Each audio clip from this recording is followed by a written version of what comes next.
Oh, we will call to order the February 11th, 2025 meeting of the Indianola Planning and Zoning Commission. Can we do a roll call? Yep. Marmon? Richie? Yeah, here. Did you hear me? Here? He is. It's not coming through. Hold on.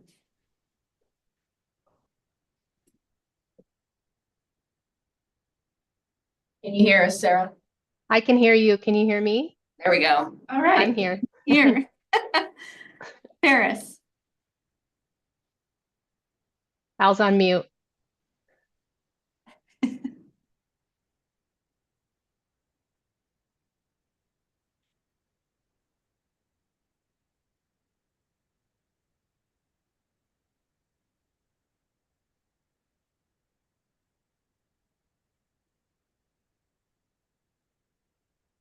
Okay, we'll circle back. Hello. Oh, Yes, there he is. I'm here. Hello. All right, Werdeman, Here. Darling, Tucker, Weiss, Here. Nate, Here. and Piper. Okay, we're good on quorum. We are. Okay, excellent. All right, so the next item is approval of the agenda for the February 11th meeting. Do we have a motion to approve? Make a motion to approve. Okay, and we can just do an all in favor on that, right? Okay, all in favor? Aye. Aye. Aye. Any opposed? All right, agenda is approved.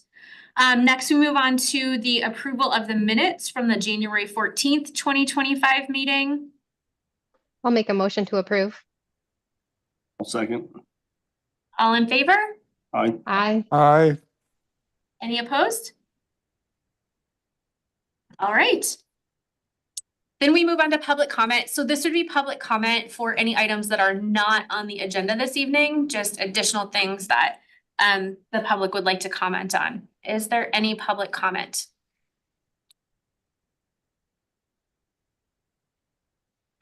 Okay. Hearing none, we will move on to new business. So the first item that we have for consideration is approval of a rezoning related to a change from C2 Highway Commercial District to PUD Planned Unit Development, Summercrest Hills North. Thank you. First of all, you're doing a great job, new chairperson. Give you a shout out for me. The owner and applicant is IDG3 LLC, represented by Applegate with Snyder and Associates. And they're requesting approval of rezoning for commercial and residential development located kind of north-ish of Trailbridge Avenue and then east of North Jefferson Way. The property contains just over 38 acres. It's currently zoned C2 Highway Commercial District. It abuts Quill Meadows Plat 5 and then Quill Meadows Plat 4 to the east there. And then, you know, the wellness center, the hotel, Tyson's, Hardee's, those commercial businesses there to the west. They're looking to rezone this from C2 to PUD to allow for a mixed use sort of residential commercial style development that's focused around athletic facilities. Notification was mailed to adjacent property owners on January 30th, and the rezoning sign was placed on the property by the February 1st deadline. I did receive one call about the request. It was just a gentleman who couldn't find this little triangular area on the map. He was unsure where the third parcel was. I just explained to him that it was up there. He didn't have anything else to say.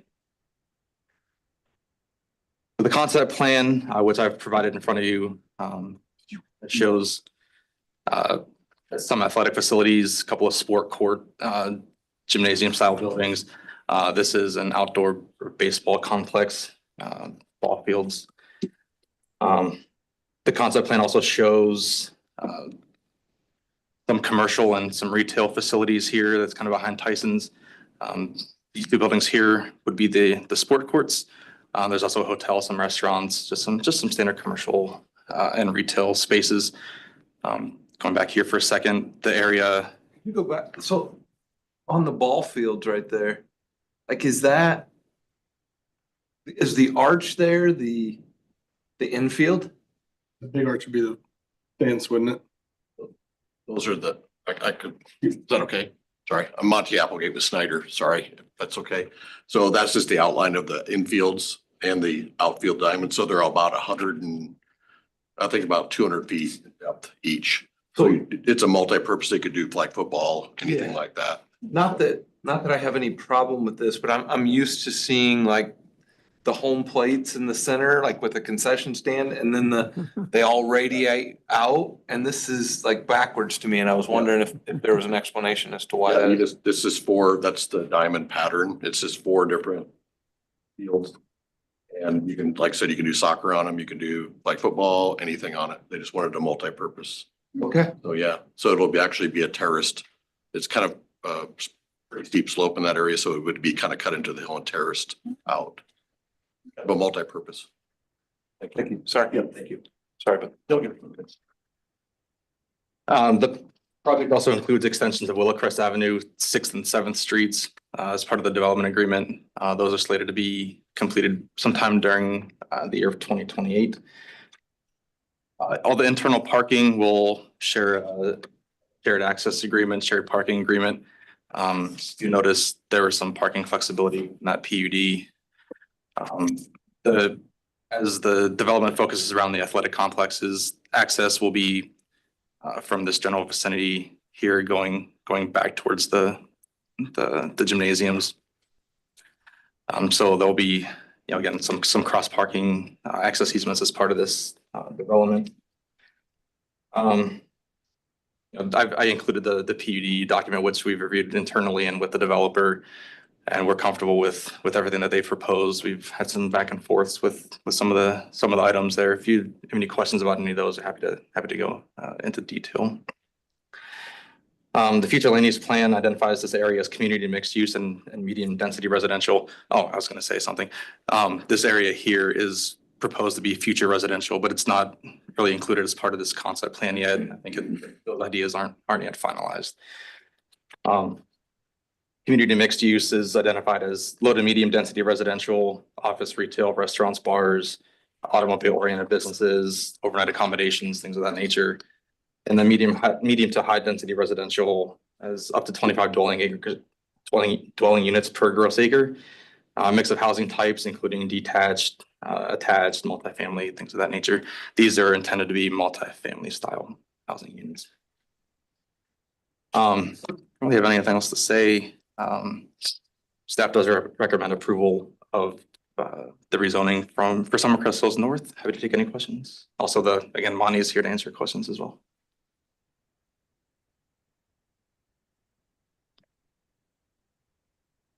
I have a couple of questions, but I wanted to see if anyone else had questions first. I have a question. Go ahead, Al. Well, there's a parcel of land here labeled number 6 of 3.11 acres. What is that? Undetermined at this time. Undetermined. The developer's doing some things behind the scenes that is unsure at this point. you would come back for like a PUD amendment at that point? Yes. Yeah, it's hard to rezone a piece of land that's undetermined. Well, it would fit. It would fall within the perimeters of Yes. either the C2 district or the PUD district. Thank Wouldn't you. put it.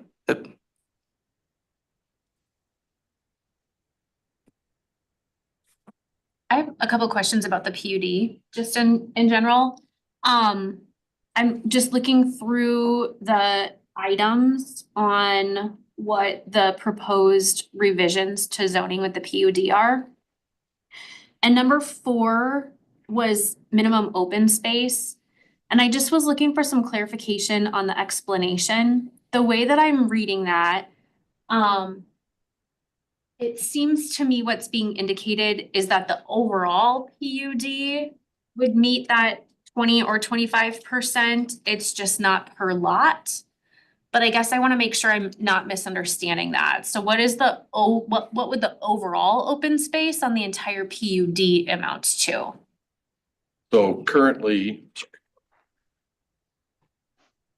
basically what we're saying is since we have a shared detention pond area, that each parcel doesn't need to have its own on-site detention. So, with that, we basically would like to use that for parking and other development purposes versus saving that room for a detention pond. So that's why we'd like to, as a per lot, reduce that down from Yeah. a 20 to a 15%. And I think that's the way I was reading it.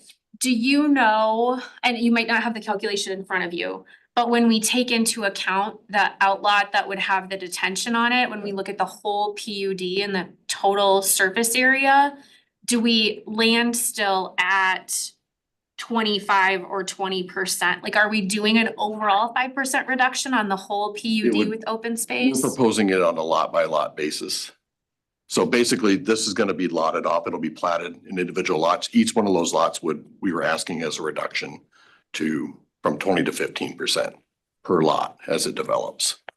Does that make sense? Yeah, I think I'm not wording it in a way I think I'm not asking it in a way so if obviously the detention is gonna be on an outlot, right? Yeah, it'll be on that lot. Which Yes, is correct. 100% open space. Correct. So if you factor that in, if you were to pretend that it wasn't all lots, if you were looking at the overall PUD, on an average, are we still at the same amount of open space? Are you trying to Does say, that make if sense? you're trying to say, if you're taking 5%, do 5% chunk out and Yeah. add to that basically, right? Yeah, Yeah. Is that what works? I think that's what you're asking. yeah. You understand? So- I'm not struggling. No, I might- If I'm each not lot, understanding. I think what she's trying to say is if each lot is reduced by 5%. Correct. Okay, so you take that 5% and you're throwing it into that outlot of detention. No, I mean, the outlot So that one outlot, doesn't factor into. it's not factored in. Correct. Factored in at all. I think I understand now. So yeah, the outlot doesn't factor into the open space calculation. Okay, and so then, Bill, maybe you can help me understand then, in the C2 and R3 zoning, what was the intent of the 20% and the 25%? Was it only to allow for detention, or is that based on something else and we're losing something as a community if it's not offset and if it in the outlot? Open space is just anything that's not impervious surface. So I guess that's what I'm concerned about. Are we increasing the amount of impervious surface to the point where we're potentially creating runoff issues? Well, we'll account for the runoff issues. Everything's gonna go to the detention pond, so we'll meet the code requirements for storage in that outlot for that detention. It'll meet code. So if we have the maximum impervious on a lot based on this new PUD, it will be handled in that pond. Okay, And there won't be any increased detrimental effect of that. These calculations will be reviewed and presented Yeah. during the preliminary Yeah, planning. we'll meet your code. okay. Yes. Sorry for all of that. No, I'm sorry, it's my bad. No, clearly I was not articulating it well. Thank you. Monty, will Yes. the detention pond be a wet pond or a dry pond? So it's going to be a split situation. So can I approach the screen? Thank you. What we're proposing to do is this, I guess, westerly part of the pond will be a dry pond that currently services Hardee's and all this area goes into this pond. So it will go into this westerly half. The easterly half will be taking care of all this, and that'll be a wet pond. So we'll have two, and so if this develops as it's shown, we would have some outdoor patio space. They would overlook a water feature. It'll be like a decorative water feature. Correct. It'll have a aeration, a fountain, something like that, just so it won't be just a grassed hole, I guess, so to speak. That's what I was. Yes. Thank you. Thank you. Thank you. I had a couple of questions about parking as well. So I noticed a couple of the other proposals involve parking. Yes. So number 7 was an adjustment in the parking ratio for eating and drinking establishments. It looks like still 1 per 150 square feet, Correct. but a reduction from 10 vehicle queuing spaces to 7 vehicle queuing spaces. And I bring that up because I think we all see what happens at, for example, scooters with not enough queuing spaces. So I just want to make sure that we've considered that there are enough queuing spaces to accommodate the traffic. We will be asking for queuing exhibits as part of the site plan when those develop. I think they're proposing 2 end cap drive-throughs. So providing that reduction, this is something we talked about as part of that back and forth, is they want 10, or we've required 10, they asked for 7. So as part of that reduction, we're gonna require queuing exhibits, which we'll present to you folks during the site plan process. Okay, so we'll have an opportunity to look at those and see an assessment. Yeah. It's just, okay, It'll be a sheet in the site plan set. okay. Let's have it. One more parking question for me. So then number 8 is spectator sports and recreation participant 1 per 4 seats at max. And it looks like proposed is a reduction of potentially up to 25% on that. And I saw a note that there will be an agreement with Indianola Wellness Center for parking for overflow. I guess my only question there is theoretically, what if it's a Saturday and there's a swim meet at the wellness center and all of the retail establishments we hope are really busy and everyone's eating and drinking and shopping. And then there's also athletic events going on. Like what's the contingency plan in that situation? That is a good question. I don't know if that's a perfect storm question, right? So I'm not really sure.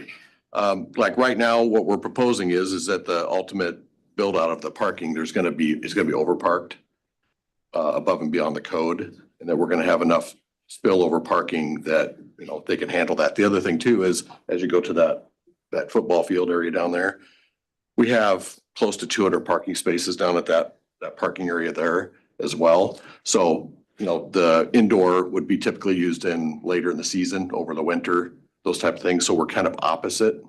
Okay, So we could use that as spillover parking. We're gonna have trail connections and so forth. And there may be that someone drops someone off at the athletic facility, a parents or whatever, and they may have to park down there and either get, maybe they'll have a shuttle situation or something like that. But so overall, we've tried to overpark the whole overall development to try to. so if I hear you anticipate. correctly, for example, some of the commercial spaces have excess parking. Yeah, we will have more parking than what's required by code, Okay, and just for that reason. thank you. And I apologize. I relocated from a community that is very developed Oh, and perfect has question. lots of parking Yeah. issues as a result, so. Yeah. Okay. So that was the whole goal, is to overpark, and we want it successful, obviously. Yeah. Yes, Okay, thank you. guys, that was what I had. Thank you. Appreciate you. Parking be considered for lot 6 at all? Yes, whatever that ultimately whatever we come forward to the city with, it'll have its own parking facilities as a site plan. Correct. The YMCA was the previous Y. Pretty far away actually for. Yeah. So I had a question too on just some of the revisions to it, like number 3. Going from 25 for multiple family dwelling to 35. It just says with this type of development, higher density is required. Yes. I don't really understand the reason why it's required. So if that could be further explained. So that would be on the left side there, that area right there. Basically, they want to put in denser multifamily units in there. Based on the acreage, they want to bump that per unit per acre up. Essentially more stories. Yeah, more stories, more units, so fourplex, whatever it may be, fourplexes, threeplexes, something like that. So they just want a more denser development More in that area. Yeah, more rental, what if they're purchased, I'm not sure. I'm not But sure is how that, really necessary is. There's potential. I mean, it goes up to 35, so that it could be 25, it could be 28. Right. We don't know. Somewhere in Okay, the you want the middle of that. design to allow. Yes. Flexibility to allow that, correct.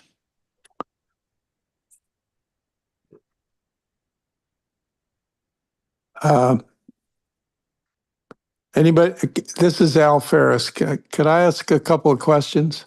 Of course. Uh,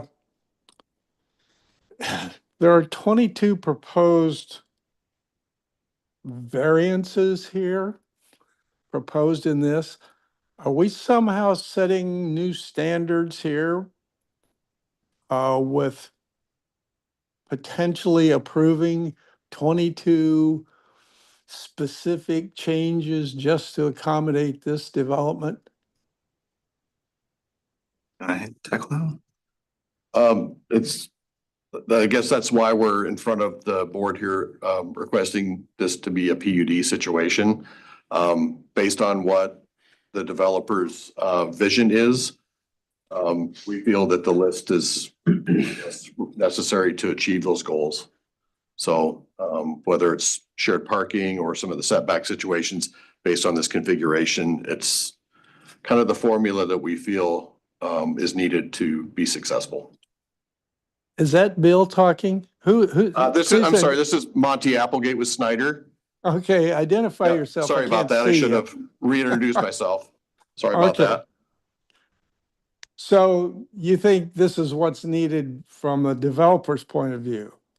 Correct. We work closely with the developer to come up with this list of asks for the city for the PUD. Okay, let me ask you about the buildings, the building design, specifically items 16 through 20, I guess. What are these buildings going to look like? What's their facade going to look like?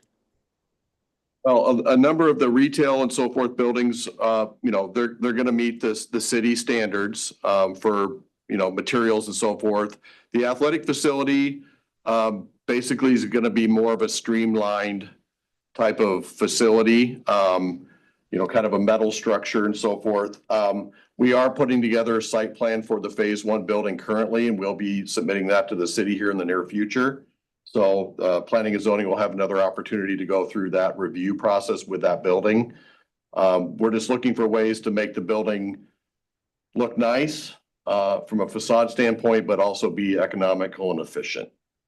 As an athletic facility, it's basically gonna hold basketball courts inside, so it'll be used for a lot of youth functions and so forth, so.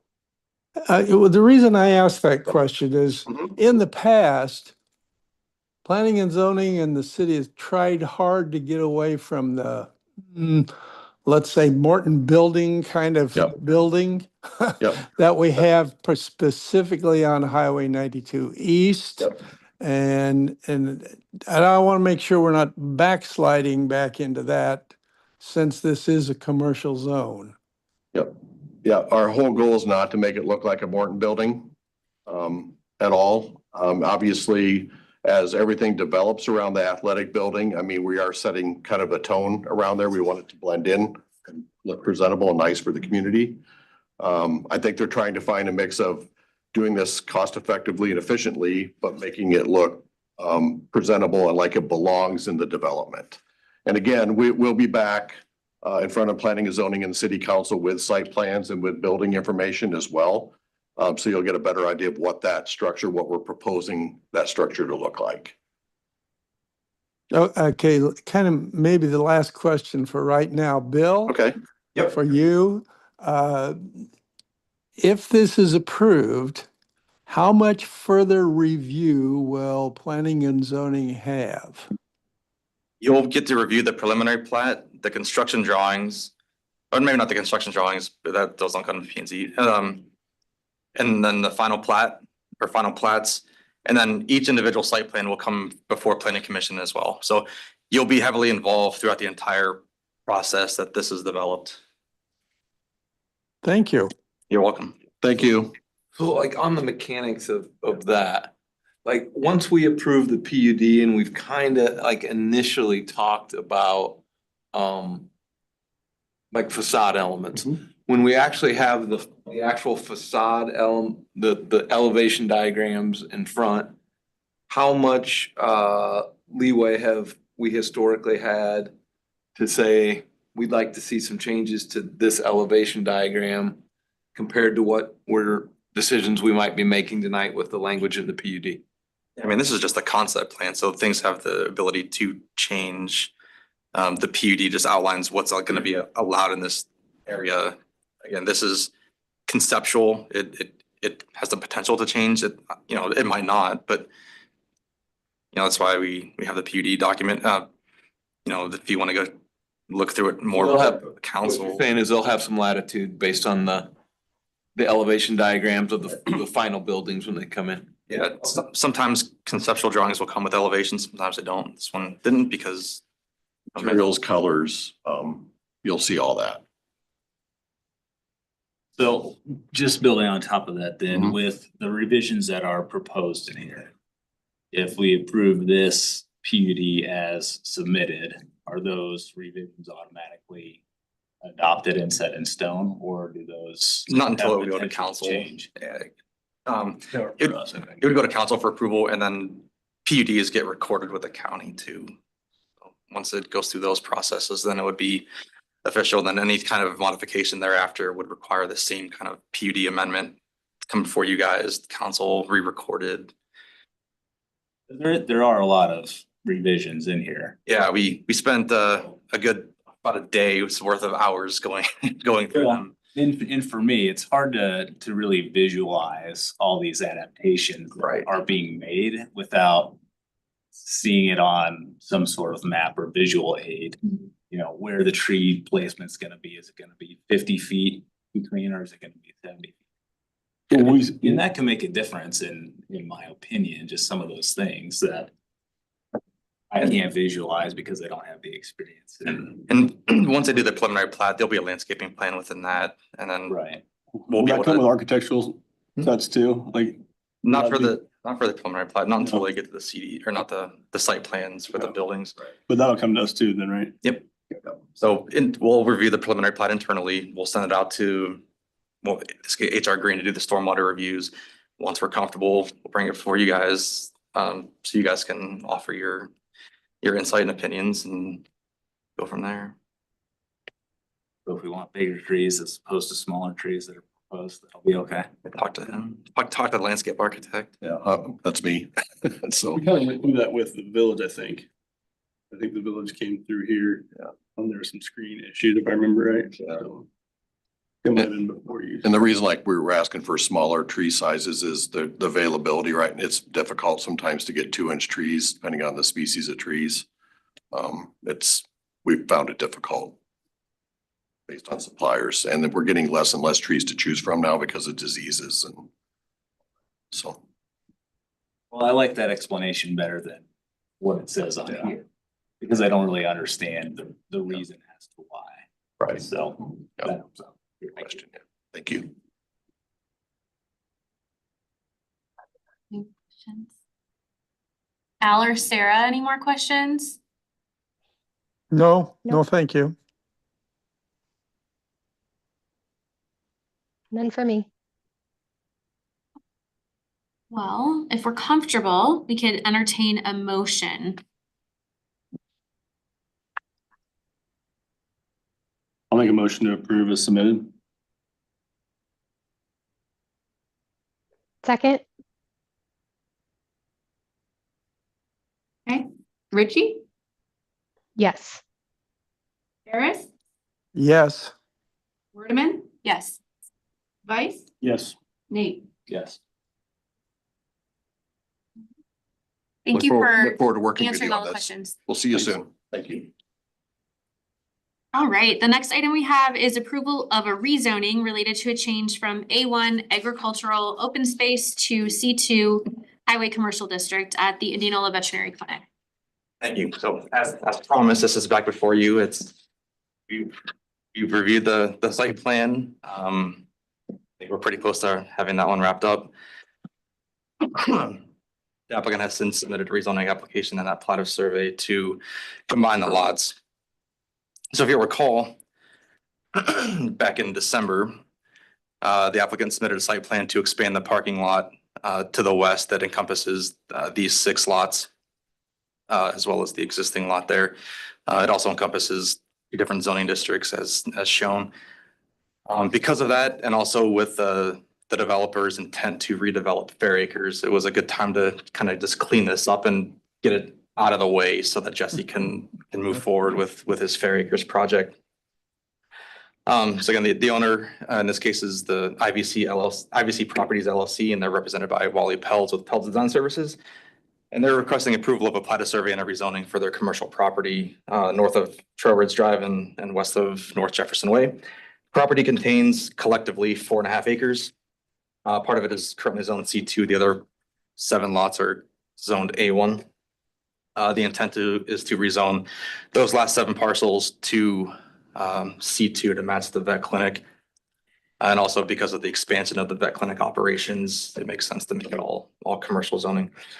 So at the December 10th, 2024 meeting, I presented the site plan for the parking lot expansion, which was recommended to approve, subject to all of staff's remaining comments. Those comments have since been addressed. Notification was sent to, I think I had to send maybe 5 notices to this. And I haven't received any correspondence against the request. And then if you drive up there, you'll see the rezoning sign placed on the property. So everything is consistent with the future land use plan and the comprehensive plan. Staff does recommend approval. And this, I'm presenting both of them in one staff report, but it'll require 2 separate motions. Staff recommends approval of the rezoning from C2 to A1, and then also there's the site plan that was previously presented. There's a plat of survey that shows it overlaid on the former Fair Acres property. This will combine all those 8 lots into one. So staff recommends approval of both of these projects. I'm happy to take any questions. Pretty straightforward. Al or Sarah, any questions from you on this? The only question is, you want 2 motions or 1? It sounds like we need 2, one for each. One So the first one listed is the rezoning from A1 to C2. And then the second is the plat of survey. Okay. I would move that we recommend the rezoning from A1 to C2. Second. Okay, Richie? On you.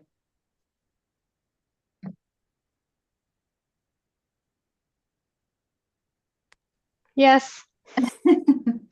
Nate, Yes. Vice, Yes. Wordman, Yes. Ferris. Yes. Okay, and then we're on to the plat of survey. I'll Make make a a motion motion to to approve. approve the plat of survey.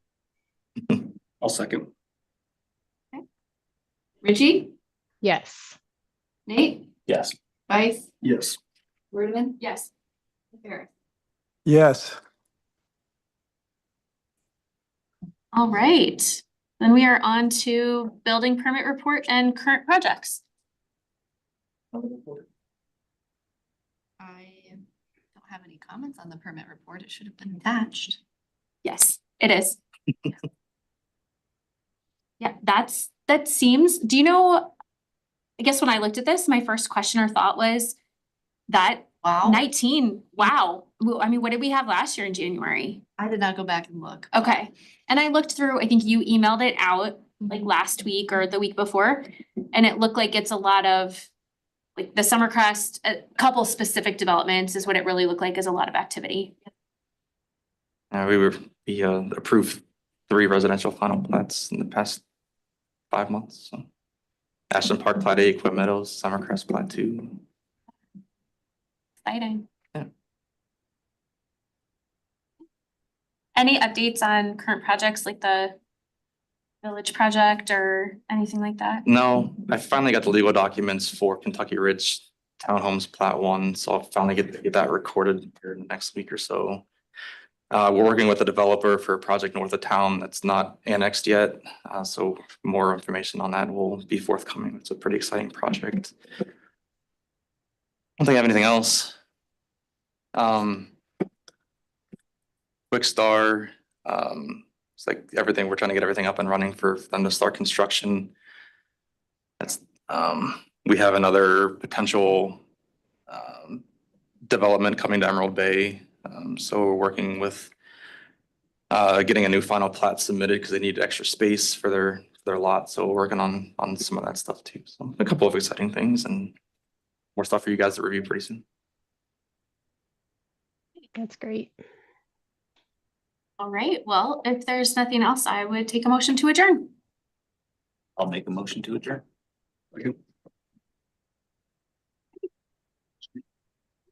Thanks all. Okay, thank Be you. safe. Thanks, Al. Thanks, Sarah.